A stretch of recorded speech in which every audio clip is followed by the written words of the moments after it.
నమస్తే, myself Sarasija. Welcome to Maitri news. ముందుగా headlines.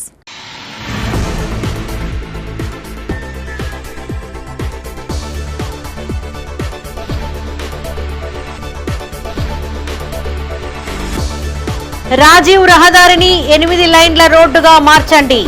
Nitin గడ్కరీకి లేఖ రాసిన మంత్రి పొన్నం.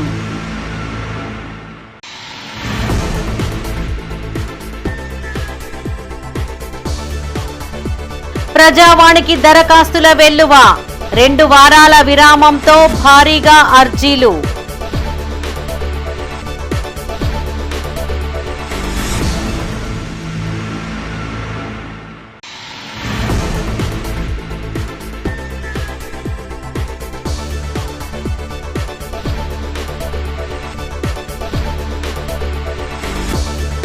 ఇండియన్ ఆర్మీకి చేయూతకు రవీందర్ సింగ్ శ్రీకారం. సిక్కుల తరపున 13,000 రూపాయల ఆర్థిక సాయం.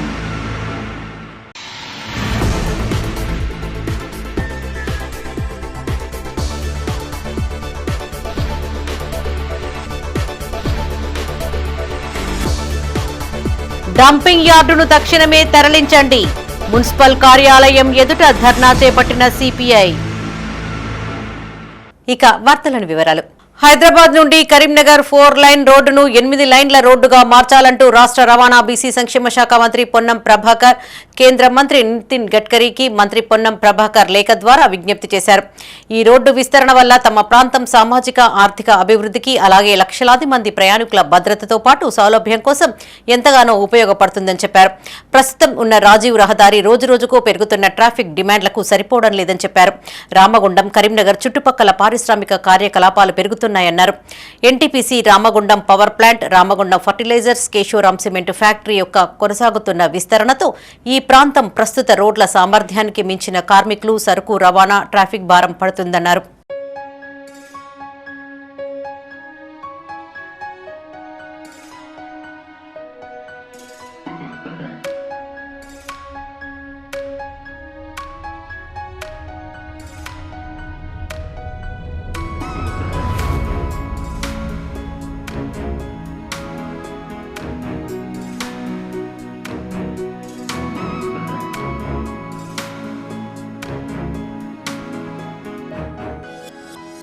ఇండియన్ ఆర్మీకి తన వంతు సహాయం చేస్తున్నానని ఉద్యోగులు, ప్రజాప్రతినిధులు ముందుకు రావాలని మాజీ మేయర్ రవీందర్ సింగ్ కోరారు. నగరంలోని ఓ ప్రైవేటు హోటల్లో ఆయన మీడియాతో మాట్లాడారు. దేశ రక్షణ కోసం ఓ సిక్కు మతస్థుడిగా తన వంతుగా 13,000 రూపాయలు అందిస్తున్నానని చెప్పారు. ప్రస్తుత పరిస్థితుల వల్ల భారతదేశం యుద్ధానికి దిగే అవకాశం అగుపిస్తోందని, యుద్ధానికి దేశం కోసం సహాయం చేద్దామని పిలుపునిచ్చారు. టెర్రరిస్టుల గుండెల్లో దించే బుల్లెట్కు చేసే ఖర్చు కరీంనగర్ నుండే మొదటిగా వెళ్లాలని ఆకాంక్షిస్తున్నట్లు చెప్పారు. ఉద్యోగులు, రాజకీయ నాయకులు, డాక్టర్లు, లాయర్లు ఒక్కరోజు జీతం దేశానికి పంపించాలని కోరారు. మొదటగా ఈ కార్యక్రమం కరీంనగర్ నుండి ప్రారంభించడం సంతోషంగా ఉందన్నారు. రేపటి నుండి డబ్బులను సేకరించి ఆర్మీకి పంపిస్తామని చెప్పారు. ఈ కార్యక్రమంలో రవీందర్ సింగ్ తో పాటు హరిప్రసాద్, బీఆర్ఎస్ నాయకులు, కార్యకర్తలు పాల్గొన్నారు. పేరున తెలంగాణ అభివందనాలు. ముఖ్యంగా ప్రధానంగా ఈరోజు ప్రెస్ మీట్ పెట్టడానికి గల కారణం ఏంటంటే, మొన్న జరిగిన సంఘటన కశ్మీర్లో చాలా బాధాకరమైన విషయం. అందరూ కూడా యావత్ ప్రపంచం అంతా కూడా ఒక్కటై టెర్రరిస్టులకు వ్యతిరేకంగా పోరాడాలనే ఆలోచనతోటి ఈరోజు సమాజం అంతా కూడా ఒకటైంది, పోరాటానికి సిద్ధమైంది. నిజంగా కూడా ఆ దాడి జరిగింది వ్యక్తిగతంగా కాదు, అది భారత్ మాత తల్లిపైన జరిగిన దాడి, ఈ దేశం పైన జరిగిన దాడి. కాబట్టి దీన్ని తీవ్రంగా ప్రతి ఒక్క పౌరులు, ప్రతి ఒక్క భారతీయుడు దీన్ని ఖండించవలసిన అవసరం ఉంది. ముఖ్యంగా ఒక తల్లి, 4 పిల్లలు కనుక ఉంటే తల్లిపై ఏమైనా అఘాయిత్యం జరిగితే 4 కొడుకులు ఒక్కటే ఆ తల్లికి అండగా నిలబడతారు. ఈరోజు ఈ దేశంలో హిందూ, ముస్లిం, సిక్, ఇసాయి అనే 4 ఉన్నారు. కాబట్టి ఈ తల్లిని రక్షించవలసిన బాధ్యత మనం అందరూ ఒకటై 140 కోట్ల జనాభా కలిగిన ఈ దేశంలో ప్రతి ఇంటి నుండి, ప్రతి గడప నుండి ఆర్థిక సహాయం తప్పనిసరిగా అందజేయాలని ఈరోజు మేము ప్రజలందరినీ కూడా వేడుకుంటున్నాం. ముఖ్యంగా కరీంనగర్ నగరంలో ఈరోజు గడపకు మేము 500 చొప్పున, అంటే ముఖ్యంగా మా కమ్యూనిటీ వాళ్ళ దగ్గర తీసుకొని మొదటగా 13,1300 రూపాయలు భారతదేశం యుద్ధం కోసం సిద్ధమైంది. కాబట్టి ఆర్థికంగా ఈ దేశం ఇబ్బందులు పడకూడదని, ఏ రకంగానైతే ఫ్లడ్స్ వచ్చినప్పుడు మనం అందరం కూడా పెద్ద ఎత్తున చందాలు వేసుకొని ఆయా దేశాలు కానీ ఆయా రాష్ట్రాలు కానీ ఆదుకున్న పరిస్థితిని చూసినాం మనం. కరీంనగర్లోని కలెక్టరేట్లో ప్రజావాణి కార్యక్రమం సజావుగా సాగింది. వందలాది మంది ప్రజలు పెద్ద సంఖ్యలో హాజరై అధికారులకు తమ గోడును వెళ్లబోసుకున్నారు. గత 2-3 వారాలుగా అధికారులు ప్రభుత్వ పథకాల విధులలో నిమగ్నమై ఉన్నందున వాయిదా వేశారు. చాలా రోజుల తర్వాత తిరిగి ప్రజావాణి యథావిధిగా కొనసాగడంతో పెద్ద ఎత్తున ప్రజలు హాజరై అర్జీలను అందజేశారు. ప్రభుత్వ ఉద్యోగస్తుల ప్రజా ప్రతినిధుల పిల్లలు ప్రభుత్వ పాఠశాలల్లోనే విద్యను అభ్యసించాలంటూ ఓ విద్యార్థిని కలెక్టర్కు వినతిపత్రం సమర్పించింది. కరీంనగర్ జిల్లా గన్నీర్వరం మండలంలోని గునుకుల కొండాపూర్ చీమలకుంటపల్లి గ్రామానికి చెందిన బామన్ల అక్షర తన తండ్రితో కలిసి కలెక్టర్ను కలిసింది. ప్రభుత్వ ఉద్యోగుల ప్రజా ప్రతినిధుల పిల్లలు గవర్నమెంట్ స్కూల్లో చదివేలా ప్రత్యేక చట్టం తీసుకురావాలంటూ వినతిపత్రాన్ని సమర్పించింది. తాను ప్రస్తుతం రాజన్న సిరిసిల్ల జిల్లా ఇల్లంతకుంటలోని కస్తూర్బా గాంధీ స్కూల్లో విద్యను అభ్యసిస్తున్నానని చెప్పింది. పలు ప్రభుత్వ స్కూల్స్ కాలేజీలలో సదుపాయాలు సరిగ్గా లేవని అక్షర ఆరోపించింది. ప్రభుత్వ పాఠశాలల్లో చదువుతున్న వారి పిల్లల తల్లిదండ్రులకే ప్రభుత్వ పాఠశాలల్లో చదివిన విద్యార్థులు ప్రభుత్వ ఉద్యోగానికి అర్హులు అనే నిబంధనను తీసుకురావాలని తండ్రి రవీందర్ డిమాండ్ చేశారు. అప్పుడే అందరికీ సమాన న్యాయం, సమాన భోజనం, సమాన విద్య అందించగలుగుతారని చెప్పారు. మా హాస్టల్ నేమ్ కస్తూరిబా గాంధీ విద్యాలయం ఇల్లంతకుంట. నేను 6th క్లాస్లో ఉన్నప్పుడు 10 హాస్టల్స్ తిరిగిన. బెజ్జంకి, ఇల్లంతకుంట, రామడుగు, అట్లా చాలా హాస్టల్స్ తిరిగిన. అక్కడ ఒక్క ఫెసిలిటీ అస్సలు బాగాలేవు. ఫుడ్ సరిగ్గా ఉండదు, బెడ్స్ ఉండవు. మనం కూర్చున్న కాడనే కింద లగేజెస్ పెట్టుకోలేవు, స్కూల్ బ్యాగ్స్ ఆనే పెట్టుకోలేవు, పుస్తకాలు కూడా ఆనే పెట్టుకోలే. అందుకే నేను చాలా ఇబ్బంది అవుతుందని కలెక్టర్ గారికి ఎవరికి వచ్చినాను. అదే ఇప్పుడు ప్రజాప్రతినిధుల పిల్లలు, ఉద్యోగస్తుల పిల్లలు అందరూ ప్రభుత్వ పాఠశాల చదివిరనుకో బాగా మెరుగుపడతాయి అందరికీ. ఇప్పుడు ప్రభుత్వ వాళ్ళ పిల్లలు ఇలా చదివిరనుకో మా పిల్లలు ఉన్న వాళ్ళు ఎంక్వైరీకి వస్తారు. అప్పుడు అందరూ ఫుడ్ మంచిగా సరిగ్గా చేస్తారు, అన్నీ మంచిగా ఉంటాయి, బెడ్స్ ఉంటాయి. మా పాప మేము ఒక గరీబీ పరిస్థితిలో ఉన్నాం. అయితే గవర్నమెంట్ స్కూళ్ళలో వేస్తామని చెప్పి ఎగ్జామ్ రాస్తే కూడా ఎగ్జామ్ పాస్ అయింది. జ్యోతిరావు పుల్లే దాంట్లో సీట్ వచ్చింది. కానీ ఆడికి పోతే జర సౌకర్యాలు బాగలేవు, నేను దాంట్లో ఉండా డాడీ అని చెప్పింది. అదేవిధంగా గంగధర కానీ, రామడు కానీ, వెలిశాల కానీ, ఇల్లంతకుంట కానీ, అటు బెజ్జం కానీ చాలా హాస్టల్ తిరిగాము. ఏ హాస్టల్ తిరిగినా కానీ అదే ఒకటే క్లాస్ రూములో అన్నీ పుస్తకాలు పెట్టుకోవాలి, అన్నీ బ్యాగులు పెట్టుకోవాలి, అన్నీ సందుకులు పెట్టుకోవాలి, అన్నీ కూకోవాలి, అన్నీ చదువుకోవాలి. తిరిగి ఆడికి పోయిన తర్వాత మళ్ళీ కిచెన్ అలా తినాలి, మళ్ళీ అన్నీ వండుకోవాలి. కానీ బాత్రూమ్లు సరిగ్గా లేవు, ఇవన్నీ రూములు సరిగ్గా లేవు. కాబట్టి ప్రజాప్రతినిధుల పిల్లలు బాగా ఇట్లా చదువుకుంటే బాగుంటాయి. మా పాప ఏమైనా అడిగిందంటే మరి ఎమ్మెల్యే పిల్లలు, ఎంపీల పిల్లలు, సర్పంచ్ పిల్లలు వీళ్ళు అందరూ ప్రైవేట్ పోతారు కాబట్టి మరి వీళ్ళందరూ గవర్నమెంట్ కాస్త అయిపోతాయి కదా అంటే. కరీంనగర్లో ఇటీవల విలీనమైన ఈ కాలనీలలో గత కొన్నేళ్లుగా చిన్న పైప్ లైన్ల ద్వారా మంచినీటి సరఫరా జరుగుతూ ఉండేదని చెప్పారు. మిషన్ భగీరథ అందుబాటులో లేదని, మంచినీరు కొనుక్కొని తాగే పరిస్థితి నెలకొని ఉందని వాపోయారు. వెంటనే నూతనంగా భారీ పైప్ లైన్ వేయాలని కోరారు. వేసవిని దృష్టిలో ఉంచుకొని వెంటనే తాగునీటి సమస్యను తీర్చాలన్నారు. ఈ కార్యక్రమంలో సయ్యద్ ముజఫర్, అబ్దుల్ మాజిద్, సయ్యద్ అఫ్జల్, అంజాద్ అలీ, జాకిర్, అల్తాఫ్, హైమద్, శ్రీనివాస్ పాల్గొన్నారు. కరీంనగర్ నగరపాలక సంస్థలో ఇటీవలే విలీనమైన రజ్వీ చమన్ సిటిజన్ కాలనీ వాసులం మేము గత కొన్ని ఏళ్లుగా తాగునీటికి అల్లాడుతున్నాము. ఇది మొన్నటిదాకా ఏంటంటే మేము గ్రామస్థలం బొమ్మకల్ గ్రామంలో ఉన్నాడు కాబట్టి మమ్మల్ని ఎవరు పట్టించుకోలేదు. అప్పుడు చిన్న పైప్ లైన్ ద్వారా మనకు తాగునీటి వచ్చేది. కానీ ఇప్పుడు తాగునీటి అనేది తాగునీటి వసతి పూర్తిగా లేకపోవడం వలన మాకు అతిపెద్ద కాలనీలు అయిన రజ్వీ చమన్ సిటిజన్ కాలనీలలో ఏ కాలనీలో కూడా మనకి ఏ వీధిలో కూడా కనీసం మంచినీళ్ళు తాగడానికి కూడా పూర్తి స్థాయిలో రావడం లేదు. అప్పుడు గ్రామంలో ఉన్నప్పుడు చిన్న పైప్ లైన్ వేయడం ద్వారా పూర్తి స్థాయి అంటే కొన్ని ఇళ్లకు మాత్రమే తాగునీరు వస్తుంది, మిగతా ఇళ్లకు నీళ్లు రావడం లేదు. మరియు కొన్ని మన ఏదైతే సిటిజన్ కాలనీ వెనుక భాగం ఉన్నదో రజ్వీ చమన్ రజ్వీ చమన్లో కూడా అక్కడ మిషన్ భగీరథకు సంబంధించి పూర్తి స్థాయిలో నీళ్లు రాకపోవడం వల్ల మనకు ముఖ్యంగా ఇప్పుడు వేసవి ఎండాకాలంలో భూగర్భ జలాలు అనేవి పూర్తిగా అడుగట్టిపోయినాయి. ఇప్పుడున్న పరిస్థితులలో మనకు అసలు తాగునీరు లేక మేము బయట మనం కొనుక్కొని తాగడానికి వస్తుంది. కనీసం మనకు ఇప్పుడైనా నగరపాలక సంస్థలో మనం విలీనమైన కాబట్టి దయచేసి మేము అందరం కాలనీవాసులు అందరం కలిసి ఈ కలెక్టర్ ప్రజావాణిలో ఇవాళ వచ్చి ఫిర్యాదు చేయడం జరిగింది. కరీంనగర్ జిల్లా హుజరాబాద్లోని బెస్ట్ అవైలబుల్ స్కూల్లో ఫీజులు కట్టాలంటూ పాఠశాల యాజమాన్యం వేధిస్తోందంటూ కరీంనగర్ కలెక్టరేట్లోని ప్రజావాణిలో బాధితులు ఫిర్యాదు చేశారు. ప్రభుత్వం ఏర్పాటు చేసిన బెస్ట్ అవైలబుల్ స్కూల్లో సీటు వచ్చిందని సంబరపడ్డామని తల్లిదండ్రులు చెప్పారు. తీరా ప్రభుత్వం నిధులు విడుదల చేయలేదని, ఫీజులు కట్టాలంటూ స్కూల్ యాజమాన్యాలు బెదిరిస్తున్నాయని ఆరోపించారు. దాదాపు 100 మంది విద్యార్థుల తల్లిదండ్రులు హాజరై తమ గోడును మీడియాకు వెళ్లబుచ్చారు. అధికారులు తక్షణమే స్పందించి తమ సమస్యను పరిష్కరించాలని కోరారు. అందరికీ నమస్కారం. మాది హుజరాబాదు. హుజరాబాద్లో స్కూల్లో టెట్రా స్కూల్లో చదువుకుంటారు మా పిల్లలు. అందరికీ బెస్ట్ అవైలబుల్ స్కూల్ సీట్లు వచ్చినాయి 1వ తరగతి నుండి 10th దాకా. కాకపోతే మాకు 2 సంవత్సరాల నుండి ఫండ్స్ వస్తలేవట. మా పిల్లలకి ఫీజును బుక్స్ మన స్కూల్ డ్రెస్సులు ఇచ్చేది, కానీ ఇప్పుడు ఇవ్వం మేము, మీరే కట్టండి, ఫీజులు కట్టండి, గవర్నమెంట్ నుండి ఫండ్స్ వస్తలేవు అని చెప్పి అంటారు. లేకుంటే మీ పిల్లలై టీసీ ఇస్తాం, తీసుకెళ్లి మీరు ఎక్కడైనా జాయిన్ చేసుకోవాలి అని చెప్పి అంటారు. డంపింగ్ యార్డును తరలించాలని కోరుతూ కరీంనగర్లోని ప్రజావాణిలో బాధితులు అధికారులకు ఫిర్యాదు చేశారు. నగరంలోని శివారు ప్రాంతాలకు చెందిన కాలనీ వాసులు డంపు యార్డు బాధితుల సంఘంగా ఏర్పడి కలెక్టర్కు వినతిపత్రం అందించారు. పేరుకే కరీంనగర్ స్మార్ట్ సిటీ అని డంపు యార్డు ద్వారా వచ్చే దుర్గంధంతో తీవ్ర అనారోగ్యం పాలవుతున్నామని బాధితులు అన్నారు. తెలియని జబ్బులతో సతమతం అవుతున్నామని చెప్పారు. నగర సమీపంలో డంపు యార్డు ఉండడంతో విచిత్ర వ్యాధులతో సతమతమవుతున్నారని తెలియజేశారు. పిల్లల ఎదుగుదల క్షీణిస్తోందని, శ్వాసకోశ వ్యాధులతో సతమతం అవుతున్నామని ఆరోపించారు. వీలైనంత త్వరగా డంపు యార్డును తరలించాలని డిమాండ్ చేశారు.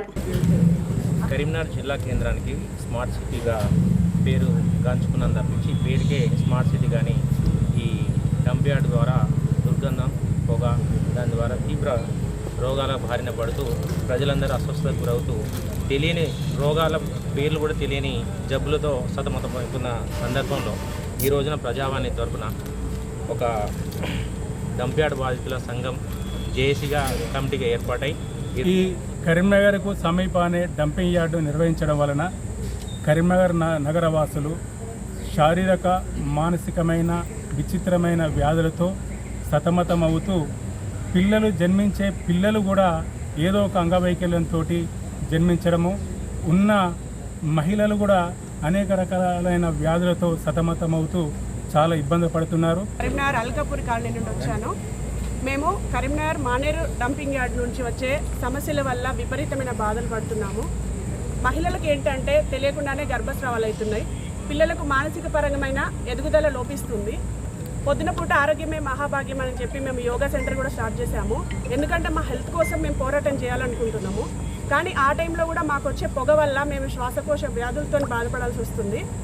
ఇది రాజకీయ పార్టీలు వీళ్ళు వాళ్ళు అని కాకుండా ప్రతి ఒక్కరు, నగరంలో ఉన్న వాళ్ళు ప్రతి ఒక్కరు ముందుకు రావాలి. డంపింగ్ యార్డును తరలించాలంటూ కరీంనగర్లో సిపిఐ నాయకులు ఆందోళనకు దిగారు. నగరంలోని మున్సిపల్ కార్యాలయం ఎదుట సిపిఐ ఆధ్వర్యంలో ధర్నా చేపట్టారు. డంపింగ్ యార్డు ద్వారా నగర ప్రజలకు తీవ్ర ఇబ్బందులు అవుతున్నాయని నగర సిపిఐ కార్యదర్శి కసిరెడ్డి సురేందర్ రెడ్డి అన్నారు. పొగతో కాలుష్యం ఏర్పడి ప్రజల ఆరోగ్యాలు దెబ్బతింటున్నాయని ఆరోపించారు.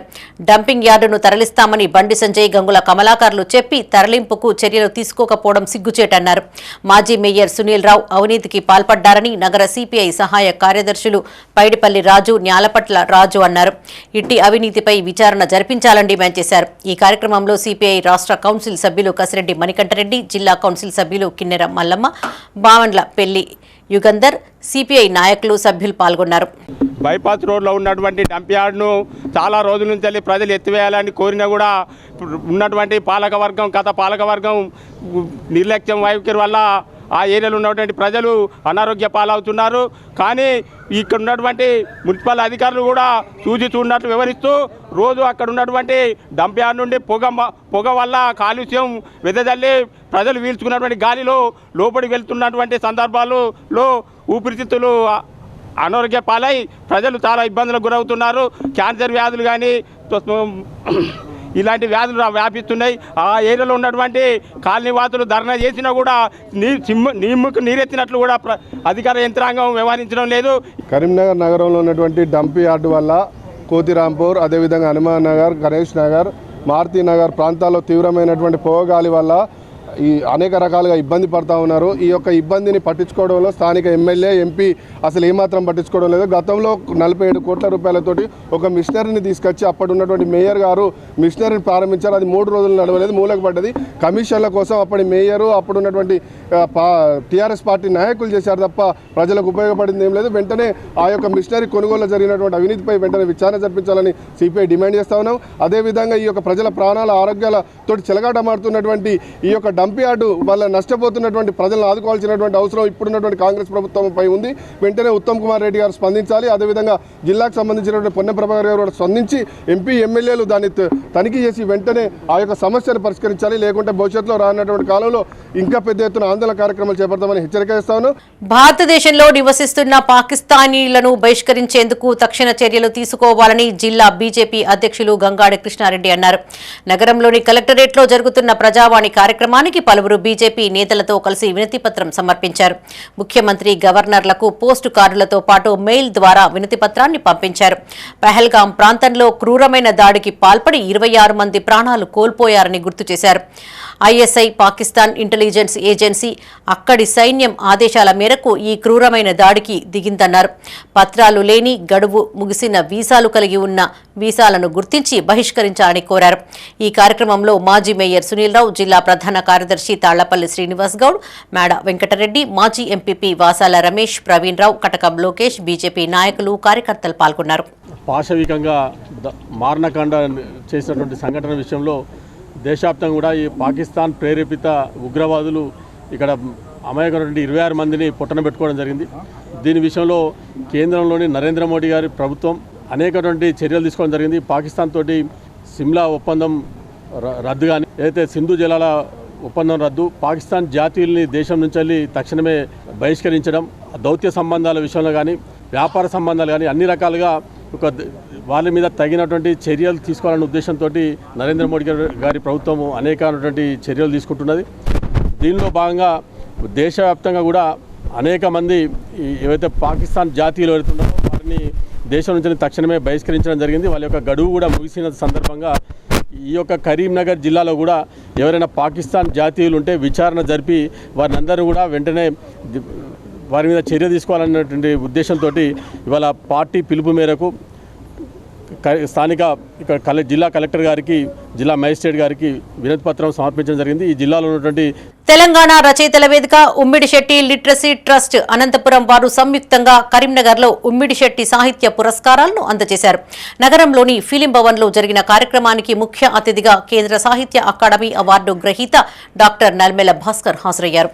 ఈ కార్యక్రమంలో విజయవాడకు చెందిన కవయిత్రి వైష్ణవి శ్రీకి ఉమ్మిడిశెట్టి సత్యాదేవి సాహిత్య పురస్కారం, నెల్లూరుకు చెందిన కవయిత్రి సుధామురళికి రాధేయ కవితా పురస్కారం, వరంగల్కు చెందిన యువ కవి నందకిషోర్కు ఉమ్మిడిశెట్టి సతీష్ కుమార్ యువ పురస్కారాన్ని డాక్టర్ నల్మెల భాస్కర్ చేతుల మీదుగా అందజేశారు. కరీంనగర్కు చెందిన కవి జనగాని యుగంధర్ రచించిన మొదటి కవితా సంపుటి ఇదేమి యుద్ధం అనే పుస్తకాన్ని ఆవిష్కరించారు. మనిషికి చిటికెడంత ప్రేమ అవసరమని, అలాంటి ప్రేమ సాహిత్యం ద్వారా అందరికీ చేరవేయాలని డాక్టర్ నల్మెల భాస్కర్ అన్నారు. ట్రస్ట్ వ్యవస్థాపక అధ్యక్షులు రాధేయ గత 37 సంవత్సరాలుగా ఈ పురస్కారాలను అందిస్తున్నట్లు చెప్పారు. రాధేయ సాహిత్య శిష్యులు సుంకర గోపాలయ్య, డాక్టర్ సునీల్, సిద్ధార్థ, బెంగళూరుకు చెందిన కవయిత్రి మానస చామర్తి అవార్డు గ్రహీతల పుస్తకాలను సమీక్షించారు. ఈ కార్యక్రమంలో కవులు గాజోజు నాగభూషణం, సివి కుమార్, అన్నవరం దేవేందర్, పెనుగొండ బసవేశ్వర్, పుప్పాల శ్రీరామ్, కందుకూరి అంజయ్య, డాక్టర్ స్వామి, తోట నిర్మలారాణి, పెనుగొండ సరసిజ, రామానుజం సుజాత, నీలగిరి అనిత, కవులు, రచయితలు పాల్గొన్నారు. ఉమ్మడిశెట్టి అన్నది మా ఇంటి పేరు. కడప జిల్లా ముద్దనూరు మండలంలో యామవరం అనే ఒక గ్రామంలో ఒక నిరుపేద దిగువ మధ్య తరగతికి చెందినటువంటి చేనేత కుటుంబంలోంచి వచ్చిన వాడిని. సాహిత్యము నాకు వారసత్వ సంపద కాదు. నేను నా నిరంతర సాధనతో మా నాన్నగారు వీధిబడిలో చదువుకున్న సంస్కారం వల్ల నాకు సాహిత్యం అబ్బింది అని నేను అనుకుంటున్నాను.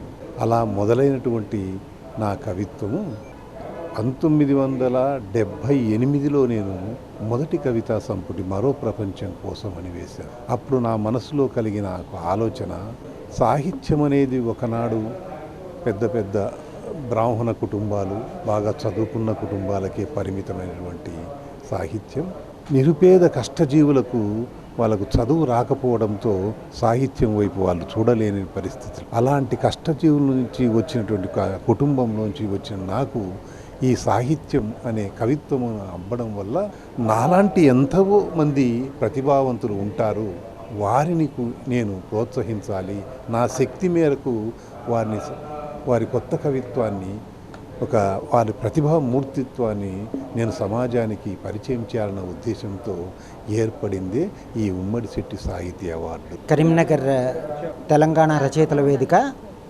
జిల్లా శాఖ పక్షాన ఉమ్మడి శెట్టి సత్య రాధయ్య అవార్డుల ఉత్సవం ఇది.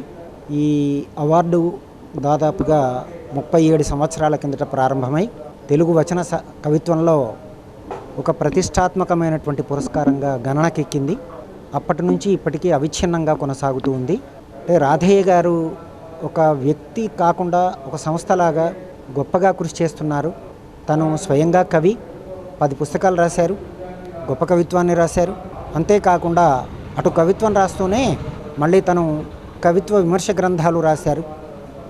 దాదాపుగా 2400-500 పేజీల కవిత్వ విమర్శ రాసిన వాళ్ళు బహుశా తెలుగు సాహిత్యంలో అంత విస్తృతమైన విమర్శ బహుశా లేదేమో. తిమ్మాపూర్ మండలం అలుగునూరు పరిధిలోని శ్రీ వెంకటేశ్వర కాలనీకి చెందిన వకుళాభరణం శ్రీధర్ భారత ఆర్మీలో 26 సంవత్సరాల పాటు వివిధ హోదాలలో పనిచేసి పదవీ విరమణ చేసి స్వస్థలానికి వచ్చిన నేపథ్యంలో కాలనీ వాసులు ఆయనకు ఘన స్వాగతం పలికారు. ఈ సందర్భంగా శ్రీ వెంకటేశ్వర కాలనీ వాసులు ముందుగా టపాసులను పేల్చి శ్రీధర్ దంపతులకు ఘన స్వాగతం పలికి పుష్పగుచ్చాలు అందించి కేక్ కట్ చేయించి శుభాకాంక్షలు తెలిపారు. ఈ సందర్భంగా శ్రీధర్ మాట్లాడుతూ దేశ సేవకు అంకితమై భారత సైన్యంలో 26 సంవత్సరాలుగా నాయక్ సుబేదారిగా వివిధ రాష్ట్రాలలో జమ్మూ కాశ్మీర్, పంజాబ్, హర్యానా, ఈశాన్య రాష్ట్రాలలో విధులు నిర్వహించినట్టు తెలిపారు. దేశ రక్షణ కోసం ఇన్నేళ్లు వివిధ హోదాలలో ఆయా ప్రాంతాలలో పనిచేయడం అదృష్టంగా గర్వంగా భావిస్తున్నట్లు పేర్కొన్నారు. పదవీ విరమణ చేసిన మాజీ ఆర్మీ సైనికుడిగా దేశ రక్షణ కోసం తన వంతు సేవ చేయడానికి ఎప్పుడూ సిద్ధమేనని శ్రీధర్ అన్నారు. ఇట్టి కార్యక్రమంలో శ్రీ వెంకటేశ్వర కాలనీ ప్రజలు, మాజీ సైనికుడు శ్రీధర్ కుటుంబ సభ్యులు పాల్గొన్నారు. 26 years కంప్లీట్ చేసి పేరు Vakulabharanam Sridhar as a Nayak Subdar, ACP Nayak Subdar 26 సంవత్సరాలు కంప్లీట్ చేసుకొని పదవి విరమణ ఏప్రిల్ 30కి బెంగళూరులో ట్రైనింగ్ చేసి ఫస్ట్ పోస్టింగ్ కాశ్మీర్ 3 సంవత్సరాలు, దాని తర్వాత పంజాబ్, తర్వాత నాగాల్యాండ్, మణిపూర్, రాజస్థాన్, అగైన్ పంజాబ్, అరుణాచల్ ప్రదేశ్, మేఘాలయ, ఒక ఈశాన్య రాష్ట్రాలు 8 రాష్ట్రాలు కంప్లీట్. రాజన్న సిరిసిల్ల జిల్లాలోని Babu Jagjivan Ram agricultural college NSS విద్యార్థులు కరీంనగర్లో క్యాంపు నిర్వహించారు. క్యాంపులో భాగంగా వెలిచాల గ్రామంలోని స్పందన అనాథ వృద్ధుల ఆశ్రమాన్ని సందర్శించారు. వృద్ధులతో మాట్లాడుతూ సరదాగా గడిపారు. ఆటపాటలతో కొద్దిసేపు వృద్ధులను సంతోషపరిచారు. ఈ కార్యక్రమంలో డాక్టర్ అరుణ్ బాబు, డాక్టర్ ప్రియదర్శిని, ఆశ్రమ నిర్వాహకులు మంచికట్ల శ్రీనివాస్ విద్యార్థులు పాల్గొన్నారు.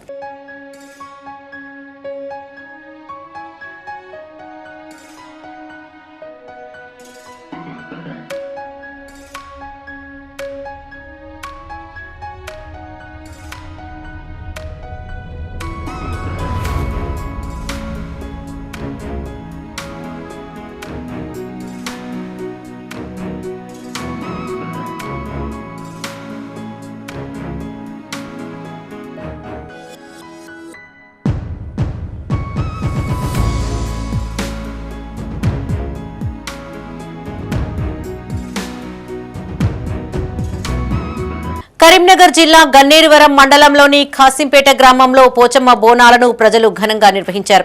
మహిళలు ఇంటికొక బోనాన్ని ఎత్తుకొని పురవీధులలో డప్పు చప్పులు, శివసత్తులతో, బైండ్ల పూజార్లతో కలిసి ఆలయానికి చేరుకున్నారు. అమ్మవారికి పసుపు, కుంకుమ, ఓడి బియ్యంతో పాటు నైవేద్యాన్ని సమర్పించారు. అందరినీ చల్లగా చూడు తల్లి అంటూ వేడుకున్నారు. ఈ కార్యక్రమంలో మాజీ సర్పంచ్ గంప మల్లీశ్వరి, మాజీ ఎంపీటీసీ ఏలేటి స్వప్న, బీఆర్ఎస్ మండల అధ్యక్షులు గంప వెంకన్న, బీజేపీ నాయకులు ఏలేటి చంద్రారెడ్డి, బద్దం మల్లారెడ్డి, చింతలపల్లి వెంకటరెడ్డి, గ్రామ పెద్దలు, యువకులు, అధిక సంఖ్యలో మహిళలు పాల్గొన్నారు.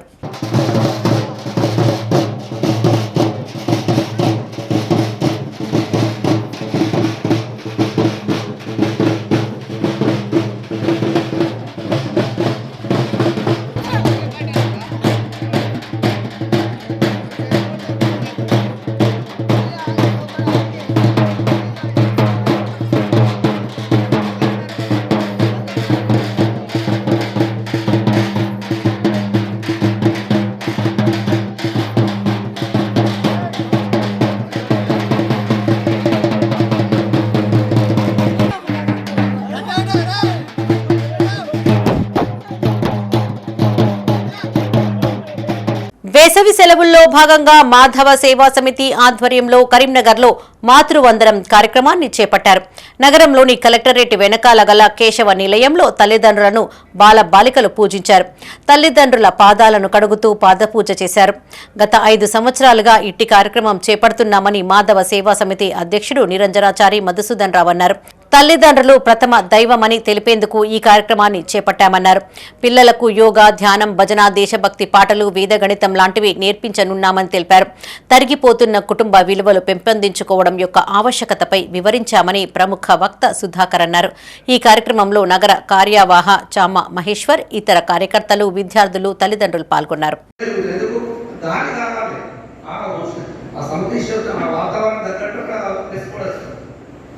ఇంగ్లాండ్ స్కిన్ వేసుకుంటాడు, మనకి ఎందుకంటే చలి బాగా ఉంటుంది, బయట మనకి పోతుంది, వాడు టైట్ వేసుకోవాలి. అక్కడ టైట్ వేసి ఇక్కడ వేసుకుంటే తప్పు కాదు. కాబట్టి మనం వేసేయడం ఉండాలి, అమ్మాయి డ్రెస్ ఏ విధంగా ఉండాలి. బయటకు వెళ్తుంది అమ్మాయి ఏ డ్రెస్లో వెళ్తుంది, బయటకు రకరకాల అమ్మాయి కాంపిటీషన్ రావడం కదా, అక్కడ పోతున్న వెళ్ళబోతుంది. ఎవరు చెప్పాలి? తల్లి అనేది తండ్రి అని చెప్పాలి కదా. నీ కూతురు నువ్వు చెప్పకపోతే ఎవరు చెప్తారు? మా బాబు పేరు కార్తికేయ, తను 10వ తరగతి చదువుతున్నాడు. తను రావడం ఇక్కడికి 4 రోజులైనా తన లోపల మంచి మార్పు కనిపించింది. ఎప్పుడు శ్లోకాలు చదవని అబ్బాయి ఫోన్ బట్టి రఘుకుల రామ ఆ పాట వాడుతున్నానంటే అప్పుడు నా మనసులో అసలు నా కొడుకేనా మంచి సంస్కారం నేర్చుకుని ఆనందం కలిగింది. ఈ మాతృ సేవా సమితి ద్వారా ఈ కార్యక్రమం వల్ల పిల్లలకు తల్లి పట్ల ఉన్న ప్రేమ, గౌరవం ఏంటిది, తల్లిదండ్రుల వల్ల ఏం నేర్చుకుంటున్నాం అనేది ఈ మాధవ సేవా సమితి వారు నేర్పించారు పిల్లలకి. ఇలాంటి మంచి మంచి కార్యక్రమాలు ఇంకా ఎన్నో చేయాలి అని ఆకాంక్షిస్తున్నాను. సిద్దిపేట జిల్లా అక్కన్నపేటలో అకాల వర్షానికి జరిగిన పంట నష్టాన్ని జిల్లా కలెక్టర్ మను చౌదరి పరిశీలించారు. ఈ సందర్భంగా కలెక్టర్ మాట్లాడుతూ నష్టాన్ని అంచనా వేసి తనకు నివేదిక సమర్పించాలని వ్యవసాయ, ఉద్యానవన శాఖల అధికారులను ఆదేశించారు. అక్కన్నపేటలో సుమారు 8.5 ఎకరాలలో ఉన్న మామిడి తోటలో అధిక మొత్తంలో కాయలు నేలరాలి రైతులకు నష్టం వాటిల్లిందని, పంట నష్టాన్ని పరిశీలించి ప్రభుత్వానికి నివేదిక సమర్పిస్తామని తెలిపారు. సిద్దిపేట జిల్లాలో మనకి వివిధ మండలాల్లో నిన్న రాత్రి అకాల వర్షాలు, గాలితో కూడిన వాన, దానివల్ల చాలా చోట్ల మనకి కొనుగోలు కేంద్రాల్లో ప్యాడీ తడవటము, అదేవిధంగా క్రాప్ డ్యామేజ్ అనేది మనం అసెస్ చేస్తున్నాము. దీనికి సంబంధించి మనము అగ్రికల్చర్ డిపార్ట్మెంట్ అదేవిధంగా హార్టికల్చర్ డిపార్ట్మెంట్ ఆఫీసర్స్ కూడా ఇన్స్ట్రక్ట్ చేసి రైతులకి సంబంధించిన ఫీల్డ్స్ని విజిట్ చేసి ఎక్కడెక్కడ మనకి క్రాప్ డ్యామేజ్ అయ్యిందో దాని అసెస్మెంట్ కూడా త్వరితగతిలో కంప్లీట్ చేయాలని వారికి ఆల్రెడీ చెప్పున్నాము. ఈరోజు మనం ఒక మ్యాంగో ఫార్మర్ దగ్గరికి ఫీల్డ్ విజిట్ కోసం వచ్చున్నాము. ఇక్కడ చూసినట్లయితే సుమారు దాదాపు 8.5 ఎకరాల్లో చాలా వరకు మ్యాంగో కూడా రాలిపోయి ఉంది. సో ఇట్లా మనకి ఎవరెవరైతే ఫార్మర్స్ దగ్గర డ్యామేజ్ అయి ఉందో అది కంప్లీట్గా అసెస్మెంట్ చేసి ప్రపోజల్ అనేది మనం గవర్నమెంట్కి పంపిస్తే తప్పకుండా గవర్నమెంట్ సైడ్ నుంచి ఫాలో అప్ చేసి వారికి కాంపెన్సేషన్ అందే విధంగా కూడా చూసుకుంటాం. కరీంనగర్ జిల్లా చొప్పదండి మండలం దేశాయిపేట చెరువులో శివలింగం, నంది విగ్రహం లభ్యమయ్యాయి. గ్రామానికి చెందిన వీరేశం గౌడ్ అనే వ్యక్తికి విగ్రహాలు కనిపించగా ఈ విషయాన్ని గ్రామస్తులకు తెలియజేశాడు. అయితే ఈ శివలింగం చాళుక్యుల కాలం నాటిదని, లింగం వెలిసిన ప్రాంతంలో శివాలయం నిర్మించాలని పలువురు అభిప్రాయపడ్డారు. కాగా చెరువులో శివలింగం, నంది విగ్రహం లభ్యమైందన్న విషయం తెలియడంతో గ్రామస్తులు పోటెత్తారు. శివలింగాన్ని దర్శించుకుని పూజలు చేస్తున్నారు. ఆలయ నిర్మాణానికి దాతలు సహకారం అందించాలని మాజీ సర్పంచ్ గుంట రవి కోరారు. మా ఊళ్ళో శివలింగం అండ్ నంది విగ్రహాలు వెలిశాయి. మాకు నిన్న మధ్యాహ్నం వరకు తెలిసింది. అందరం వచ్చి దర్శనం చేసుకున్నాం. అట్లనే ఊళ్ళో ప్రజలు కూడా అందరు వచ్చారు. చుట్టుపక్కల గ్రామాల నుండి కూడా అందరు రావడం జరిగింది. అందరు వచ్చి దేవుని దర్శనం చేసుకొని పూజలు చేయడం చాలా సంతోషంగా ఉంది. మాకు మా ఊళ్ళో శివలింగం, నంది విగ్రహాలు నేడడం చాలా ఆనందంగా ఉంది. మేము చాలా అదృష్టంగా భావిస్తున్నాం. దీనికి అందరూ సహకరించాలని, గుడిగా కట్టడానికి సహకరించాలని కోరుకుంటున్నాం. లభ్యమవడం జరిగింది. నిన్న 10 గంటల వరకు 10-11 గంటల వరకు మేము అందరం దేవుణ్ణి దర్శించుకోవడం జరిగింది. అందరం శివభక్తులం, ఊళ్ళో గ్రామస్తులు, చుట్టూ 4 ఊళ్ళ ప్రజలు కూడా వచ్చి దర్శించుకోవడం జరిగింది. మేము బాగా అదృష్టంగా భావిస్తున్నాం. దేవుణ్ణి మాకు కనిపించడం వల్ల, పురాతన విగ్రహాలు కనిపించడం వల్ల చాలా గ్రామ ప్రజలు కూడా ఆనందంగా ఉన్నారు. మాకు గుడి కావాలని మేము కోరుకుంటున్నాం. హింసకు హింస సమాధానం కాదన్నారు మంత్రి సీతక్క. శాంతి మార్గం ద్వారానే ఏదైనా సాధించవచ్చని చెప్పారు. జగిత్యాల జిల్లా ధర్మపురి నియోజకవర్గంలో పర్యటించిన మంత్రి పలు కార్యక్రమాల్లో పాల్గొన్నారు. ఆసిఫాబాద్ జిల్లా రెబ్బెన మండలం నుంచి ధర్మపురి నియోజకవర్గానికి చేరుకున్న ఆమెకు రాయపట్నం వద్ద ప్రభుత్వ విప్ అడ్లూరి లక్ష్మణ్ కుమార్తో పాటు కాంగ్రెస్ శ్రేణులు ఘనస్వాగతం పలికాయి. అనంతరం పలు మండలాల్లో సుమారు 20 కోట్ల వ్యయంతో చేపట్టిన అభివృద్ధి పనులకు మంత్రి శంకుస్థాపన చేశారు. ఈ సందర్భంగా మంత్రి సీతక్క మీడియాతో మాట్లాడారు. మావోయిస్టులతో చర్చలపై కేంద్ర మంత్రి బండి సంజయ్ చేసిన వ్యాఖ్యల పట్ల ఆమె స్పందించారు. తాను కూడా గతంలో ఓ ఉద్యమంలో పనిచేశారని గుర్తు చేశారు. కర్రెగుట్టల్లో చేపట్టిన ఆపరేషన్ కారణంగా ఆదివాసీలతో పాటు పోలీసులు సైతం అనేక ఇబ్బందులు పడుతున్నారని వాపోయారు.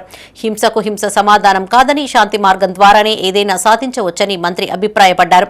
కేంద్ర ప్రభుత్వం ఒక అడుగు ముందుకు వేసి మావోయిస్టులతో చర్చలు జరపాలని డిమాండ్ చేశారు. ఈ కార్యక్రమంలో పెద్దపల్లి ఎమ్మెల్యే విజయ రమణారావు, జిల్లా కలెక్టర్ కోయ శ్రీహర్ష పాల్గొన్నారు. నేపథ్యం నేను విప్లవోద్యమం నుంచి బయటకు వచ్చిన ఉద్యమ బంధాలు తెగిపోయినాయి, కానీ ఆదివాసీ పేగు బంధం అనేది తెగిపోలే. నేను ఆదివాసీ బిడ్డను కాబట్టి ఆదివాసీ ప్రాంతాలలో స్వేచ్ఛ ఉండాలి. అక్కడ 5th షెడ్యూల్ ప్రాంతాలు ఇప్పుడు ఎండాకాలము వాళ్ళు పనిలోకి పోలేని పరిస్థితి కాబట్టి శాంతియుత వాతావరణం, హింసని హింసతో ఎదుర్కోలేము. ఎలాంటి దాన్నైనా శాంతియుత వాతావరణంతో ఎదుర్కొంటాం. పోలీసు అధికారులు కూడా చాలామంది ఆ గుట్టలలో ఇబ్బంది పడుతున్నటువంటి పరిస్థితిని కూడా చూస్తున్నాం. ఆదివాసులు కూడా ఇబ్బంది పడుతున్నారు. కాబట్టి ఎవరైనా రాజ్యాంగబద్ధంగా ఉన్నాం కాబట్టి తప్పు వ్యక్తులున్నా, హింసను ప్రేరేపించే వాళ్ళన చట్టబద్ధంగా అరెస్టు చేయొచ్చు. కోర్టులు ఇచ్చే తీర్పు ప్రకారం వాళ్ళను మనం శిక్షించవచ్చు. కానీ చట్టాన్ని మనం ఎవరం కూడా చేతిలోకి తీసుకోకుండా ఖచ్చితంగా ఒక శాంతి అనేది నెలకొల్పుకోవడం అనేది ఈ రాష్ట్రానికి, ఈ దేశానికి చాలా అవసరమని నేను భావిస్తాను. గతంలో కూడా కాంగ్రెస్ ఎవరిని ప్రోత్సహించలేదు. ఆ రోజు ఉన్నటువంటి పరిస్థితుల్లో శాంతియుత వాతావరణం కోసం వైఎస్ఆర్ గారు ఒకసారి చర్చలకు ఆహ్వానించడం జరిగింది. చర్చలు జరగడం జరిగింది. అనంతరం ఇలాంటిది మేము ఎక్కడా చేయలేదు. సుడా చైర్మన్ నగర కాంగ్రెస్ అధ్యక్షుడు కోమటిరెడ్డి నరేందర్ రెడ్డి పుట్టినరోజు వేడుకలు కరీంనగర్లో ఘనంగా నిర్వహించారు. నగరంలోని మార్కెట్ రోడ్ వెంకటేశ్వర ఆలయం ఎదుట కాంగ్రెస్ ఎస్సీసీఎల్ జిల్లా కన్వీనర్ జుంజుపల్లి వివేక్ ఆధ్వర్యంలో కేక్ కట్ చేసి సంబరాలు జరుపుకున్నారు. అనంతరం పేదలకు అన్నదాన కార్యక్రమంతో పాటు మజ్జిగ పంపిణీ చేశారు. ఈ కార్యక్రమంలో నగర కాంగ్రెస్ అధికార ప్రతినిధి దన్ను సింగ్, మేడి అంజయ్య, దండి రవీందర్, కుర్ర పోచయ్య, జీడి రమేష్, కాంగ్రెస్ నాయకులు, కార్యకర్తలు పాల్గొన్నారు. ఉమ్మడి కరీంనగర్ జిల్లాలోని పలు ప్రాంతాల్లో భూమి కంపించింది. కరీంనగర్, సిరిసిల్ల, జగిత్యాలలో పలుమార్లు భూ ప్రకంపనలు బెంబేలెత్తించాయి. భూకంపం అని గ్రహించిన ప్రజలు భయంతో బయటకు పరుగులు తీశారు. దాదాపు 6 గంటల 50 నిమిషాల ప్రాంతంలో 2 సార్లు భూమి ప్రకంపనలు కొనసాగాయి.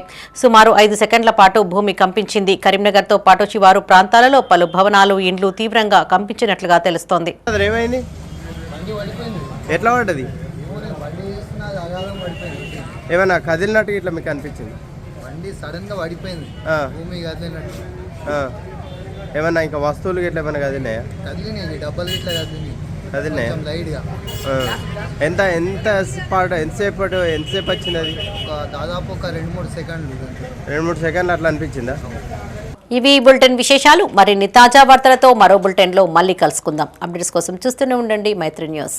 మేము లోకల్, మాడ్డా, కరీంనగర్.